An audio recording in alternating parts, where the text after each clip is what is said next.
Kalau orang itu mengumpulkan 3 hal di dirinya ini, dengan 3 hal itu dia akan merasakan kenikmatan beriman. Lezatnya jadi orang mukmin. Banyak di antara kita yang sholat masih susah. Bangun subuh berat, sedekah berat, puasa berat. Seakan-akan beban buat dia. Karena apa? Karena dia belum merasakan nikmatnya. Beribadah itu sendiri. Ada 3 hal. Yang pertama, dan itu yang paling utama. An yakunallahu wa rasuluhu ahabba ilaihi mimma siwahu. Dia harus menjadikan Allah dan Rasulnya lebih dia cintai dari segala-galanya. Ketika kita kenal sama Allah, kita akan cinta sama Allah. Ketika kita cinta sama Allah, hilang semua beban. Kita sholat, ya Allah. Rasul sallallahu alaihi wasallam tuh ngomong sama Bilal, "Qum ya Bilal fa'arihna bis shalah." Wahai Bilal, bangun. Kumandangkan azan. Bikin kita ini istirahat dengan sholat. Bayangkan, sholat jadi tempat istirahat. Kita sholat jadi beban. Nabi SAW mengatakan, waju'ilat qurratu aini fis sholat. Dijadikan kesejukan pandanganku itu di sholat. Udah nikmat beribadah jamaah. Orang tuh cari hiburan. Hiburan malam, kemana-mana. Apakah mendapatkan ketenangan? Tidak. Orang ribut sama istrinya, masuk ke kafe, karaoke, pulang, selesai urusannya. Tambah ribut. Coba antum ketika ribut sama istrinya berangkat ke masjid. Boleh tubuh kita ini di pasar. Boleh tubuh kita di kantor. Tapi hati kita tetap harus bergantung di rumah Allah. Ali bin Abi Thalib ketika ribut sama istrinya, kemana Ali tidurnya? Masjid. Bismillah. Antum akan rasakan dengan mencintai Allah, dengan mengenal Allah, nikmatnya beribadah kepada Allah. Jalla Jalla wallahu a'lam bishawab. Itu yang bisa Anda sampaikan pada kesempatan kali ini. Kalau itu benar, itu dari Allah Jalla Jalaluh. Kalau ada yang salah dan kurang berkenan, itu dari diri Anda pribadi. Allah dan Rasul terbebaskan dari kesalahan itu. Wassallallahu ala nabiyyina Muhammadin wa ala alihi washabbihi wasallam. Para jamaah sekalian, kita akan lanjutkan sesi ketiga, yaitu tanya jawab. Tanya jawab ini bisa secara langsung ataupun tidak langsung. Khusus untuk ibu-ibu yang mau bertanya, maka silakan tuliskan pertanyaannya di kertas. Silakan.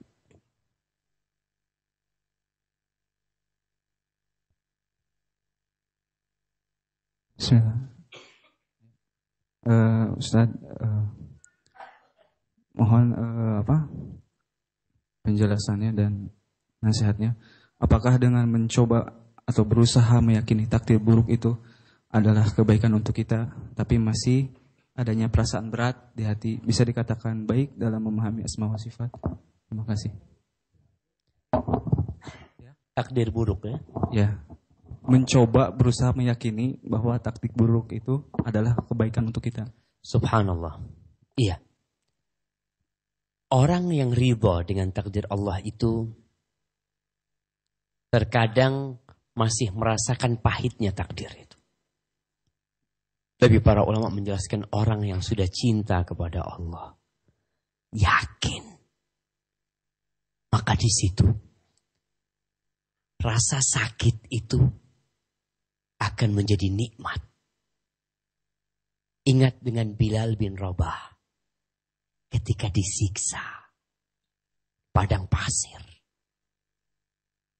Sakit badannya. Tapi keimanan dia dan keyakinan dengan Allah membuat sakit di badan itu gak terasa. Kemudian kita lihat Masyitah binti Fir'aun. Tukang sisirnya Fir'aun, putrinya Fir'aun. Ketika satu persatu anaknya dimasak. Sampai keluar tulang belulangnya itu. Berat buat dia. Sampai terakhir ketika anak yang disusui hendak dimasukkan, berat. Karena dia itu anak masih dalam gendongannya, masa harus mati seperti itu. Allah memberikan kekuatan kepada perempuan ini. Bayi itu bisa bicara. Agar si ibu yakin bahwa dia berada di atas kebenaran. Keyakinan itu membuat ibu itu masuk ke api itu tanpa merasakan apa-apa. Ya mungkin dia merasakan sakit ya. Tapi keyakinan dengan surga Allah. Itu yang membuat takdir buruk itu yang mungkin buat kita buruk. Dalam doa kita mengatakan al-khairu kulluhu fi yadaik wasyarru laysa ilaik. Keburukan itu tidak dinisbatkan kepada Allah. Oke, buat kita mungkin buruk, tapi buat Allah pasti baik. Maka terus yakinkan diri kita bahwasanya Allah itu alimun hakim. Tadi dengan kita mengkaji Asmaul Husna, kita lihat contoh-contoh lah. Ada seorang yang subhanallah, ini 2 orang di Mesir. Orang tua sama anak muda. Malam-malam nunggu angkutan kota. Malam muda. Datang angkutan kota, hanya ada 1 kursi. Anak muda karena lebih kuat masuk duluan. Kata orang tua ini, ya Allah, ente monggo ya apa sih ente ini? Ente kan masih muda. Biar anak yang tua lah yang naik dulu, kata dia. Ente kan bisa nunggu nanti angkutan yang datang. Ya. Fadhal. Naiklah dia. Tunggu lama gak datang-datang. Akhirnya datang. Dia berangkat. Ketika dia lewat ternyata mobil yang pertama itu masuk ke jurang. Allah ingin menyelamatkan dia. Ada orang yang sakit. Dia ngomong, Ustaz, anak kok dikasih sakit kayak gini, dia tabrakan sakit ya. Subhanallah. Anak kepingin kembali supaya anak bisa ke masjid, macam-macam dia ngomongkan. Anak tanya, apa ketika abang sehat abang ke masjid? Enggak. Berarti sakit ini yang mengantarkan abang ke masjid. Berarti takdir itu buruk mungkin di satu sisi, tapi indah di sisi satunya. Kita bisa kenal sama Allah Jalla Jalaluhu. Maka yakinkanlah seperti itu dengan Asmaul Husna. Ya. Barakallahu fikum. Yang Anda bacakan pertanyaan di sini.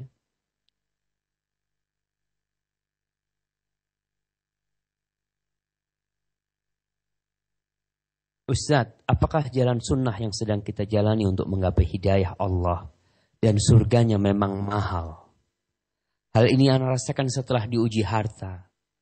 Baru Ana meniti jalan sunnah. Apakah ini sesuai dengan Al-Imran ayat 142?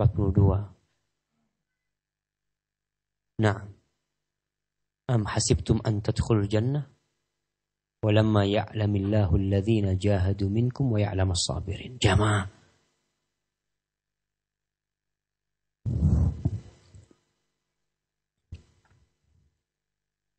Kalau kita melihat perjuangan untuk meraih kesuksesan. Antum pernah melihat jenderal-jenderal yang bintang 4 tuh. Dia harus sekolah, latihan, dijemur, macam-macam bertahun-tahun untuk hanya dapat bintang 4. Dapat duit, dapat fasilitas. Dia berjuang capek seperti itu. Bagaimana untuk mendapatkan surga Allah yang luasnya seluas langit dan bumi? Orang untuk mendapatkan gaji 100.000, kerja dari pagi sampai siang, sampai sore, 100.000. Masa untuk mendapatkan surga Allah, kita bekerja 1 jam cuma. Allah berfirman, Am hasibtum an tadkhulul jannah. Apakah kalian mengira kalian bisa masuk surga? Walamma ya'tikum mathalul ladzina khalau min qablikum massathumul ba'sa wadh-dharra wa zulzilu hatta yaqula ar-rasulu wal ladzina amanu ma'ahu mata nasrullah. Ala inna nasrallahi qarib. Kata Allah, apakah kalian mengira bisa masuk surga dengan gampang? Padahal kalian belum ditimpa seperti apa yang menimpa orang-orang sebelum kalian. Ditimpa dengan penyakit, ditimpa dengan kemiskinan, dicoba dengan rasa takut mereka. Sampai Nabi dan sampai Rasulullah dan para pengikutnya mengatakan, mata nasrullah, kapan pertolongan Allah itu turun? Nggak gampang masuk surga. Jadi kalau ada yang diuji ya ketika menegakkan sunnah dengan hartanya, subhanallah, jangan takut, nggak ada artinya nih harta. Di dalam surga, di dalam dunia ini ada surga. Man la yadkhuluha la yadkhulu jannatal akhirah. Dalam dunia ini ada surga. Barang siapa yang tidak masuk surga itu, dia tidak akan masuk surga akhirat. Apa surganya? Ma'rifatullah. Mengenal Allah Jalla Jalaluhu. Makanya sebagian ulama di penjara, tapi dia senang hidupnya. Nggak ada masalah. Karena surganya ada di mana? Di dalam hatinya. Kemanapun dia pergi, ikut sama dia. Mau diasingkan, mau dipukul, nggak bakalan bisa dia mengeluarkan surga dalam hati ini. Jadi kalau ada yang diuji dengan hartanya, Allah ingin menguji, benar nggak kau bertobat? Ada orang yang dulu riba, ya, Masya Allah hidupnya nyaman. Ketika dia kenal, nggak boleh lagi riba, dia tinggalkan, bangkrut dia. Baik. Ketika bangkrut, kepada siapa dia kembali? Kepada Allah. Itu nikmat kita bermunajat kepada Allah. Jauh lebih dahsyat daripada nikmat kita dapat duit yang banyak. Ada seorang orang kaya raya ini tanya kepada seorang orang, kalau nggak salah Hasan al-Basri. Dia mengatakan, aku nih banyak berbuat dosa, tapi mahurim tu min syai'. Semua yang aku inginkan aku dapatkan di dunia ini. Gimana katanya orang berbuat dosa, hidupnya susah ya. Tapi ini dia dikasih rezeki apa macam-macam kata dia. Ditanya sama alim ulama ini, hal taqumul lail? Kau bisa nggak bangun malam? Salat malam? Nggak bisa. Gafak an haramaka min munajati. Cukup sebagai sanksi dari Allah. Allah mengharamkan kepadamu untuk bermunajat kepada dia. Cukup jamaah. Tapi kalau kita sekedar harta ini, alhamdulillah bisa bermunajat sama Allah. Itu nikmat lebih besar jamaah. Maka bersabarlah. Kita akan meninggalkan dunia. Nggak lama. Tapi memang harus ada yang dilakukan. Pernah Ummu Darda, istrinya Abu Darda itu meminta sesuatu kepada Abu Darda. Abu Darda, aku kepingin ini itu. Apa kata Abu Darda? Ya Ummu Darda. Inna amamana aqabatan ka'uda. Inna amamana, di depan kita itu ada jalan terjal yang harus kita lewatin. Nggak ada yang bisa melewatin kecuali yang bawaannya sedikit.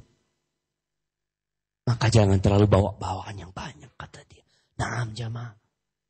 Maka mudah-mudahan kita dengan seperti itu, kita semakin dekat sama Allah ya. Barakallahu fikum.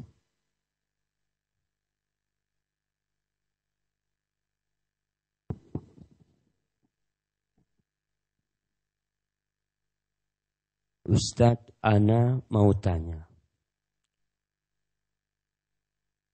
Mumpung ingat nih. Mudah-mudahan Al-Bayan nanti mic-nya tambah bagus. Karena di antara pengaruh jamaah nggak ngantuk itu mic-nya. Ada yang di luar dengar nggak? Dengar nggak di luar? Alhamdulillah.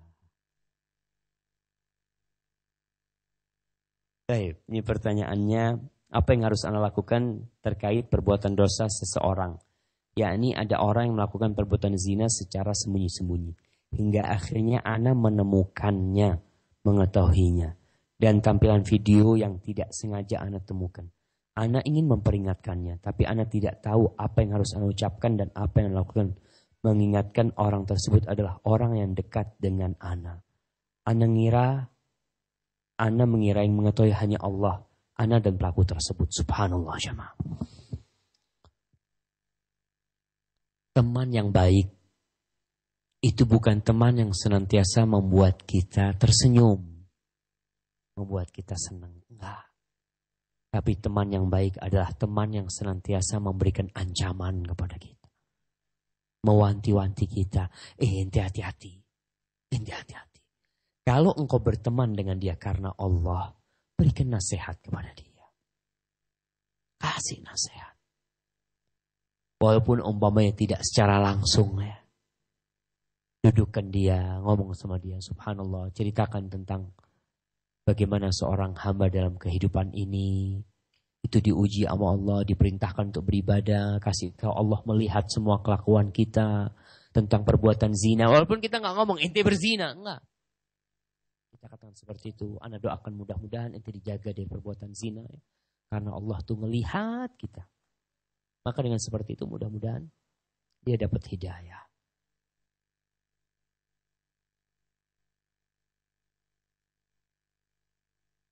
Ustadz, saya mau bertanya. Bagaimana sebaiknya yang saya lakukan jika seseorang yang lisannya selalu menyakitkan hati, terutama dalam memberikan nasihat kepada saya? Apakah Anda berdosa jika saya menjaga jarak dan sedikit bicara dengan beliau? Karena dari segi ilmu agama beliau lebih dalam daripada saya. Terima kasih. Nah, jamaah. Memang nih, manusia itu gak suka dikasih nasihat. Tapi di sisi lain, ada orang-orang yang memberikan nasihat. Caranya gak benar. Sehingga membuat orang lain tuh seakan-akan bukan dikasih nasihat, tapi dilecehkan. Seperti memberikan nasihat di depan orang, ngangkat suara. Maka tolong bagi para pemberi nasihat untuk memilih kata-kata yang indah. Kita tuh bisa ngasih nasihat tanpa dia buka hatinya. Gak perlu mengatakan ente nih bahlul ente. Masya Allah. Ada apa ente mau ngasih nasihat ente ngomong bahlul? Rasul SAW mau ngasih nasihat tuh sama sahabatnya. Beliau mengatakan kepada Mu'ad, ya Mu'ad, inni uhibbuka. Allahu Akbar. Wahai Mu'ad, aku cinta sama engkau. Mau ngasih nasihat dimulai dengan cinta. Maka kalau kita mau ngasih nasihat, mulai dengan kata-kata yang indah, cinta sayang Allah. Aku nih sayang banget sama engkau ya. Kalau aku boleh minta nih, kita kasih nasihat. Tapi bagaimana dengan ukhti ini? Gak perlu kau jaga jarak. Tapi yang perlu jaga hati. Rasul SAW mengatakan, alladhi yukhalitun nas wa yasbiru ala adhahum khairun minalladhi la yukhalitun nas wa la yasbiru ala adhahum. Orang yang bergaul sama manusia dan bersabar disakitin orang, itu lebih baik daripada orang yang gak mau bergaul sama orang dan tidak bersabar disakitin mereka. Jamaah, ini pertanyaan terakhir ya. Jangan ngelihat zaman tuh. Gak perlu. Ustadz, ana seorang pemuda yang lelah dengan dosa dan maksiat. Ketika ana tidak melaksanakan maksiat, ana selalu merasa menyesal dan beristighfar, lalu bertobat. Demi Allah, ana takut mati su'ul khatimah. Dosa-dosa yang ana lakukan, karena dosa-dosa yang ana lakukan, apa yang salah dengan diri ana Ustaz? Ana bertobat lalu ana kembali melakukan maksiat yang sama. Tolong takut-takutin ana dengan azab dari Allah. Iya, kalau kita bicara dosa. Anak muda nih, dosa terberat dia itu mata wanita. Rasulullah sallallahu alaihi wasallam mengatakan, "Ma taraktu fitnatan ashadda 'ala ar-rijali minan nisa." Aku tidak tinggalkan fitnah yang lebih dahsyat. Gangguannya, godaannya bagi kaum lelaki lebih daripada wanita. Maka supaya kita bisa jaga diri itu, nikah. Rasul SAW mengatakan, ya ma'syarus syabab, wahai anak-anak muda yang bisa kawin, kawin. Bukan orang tua, anak muda. Saat orang tua juga dianjurkan, Ustaz. Enggak.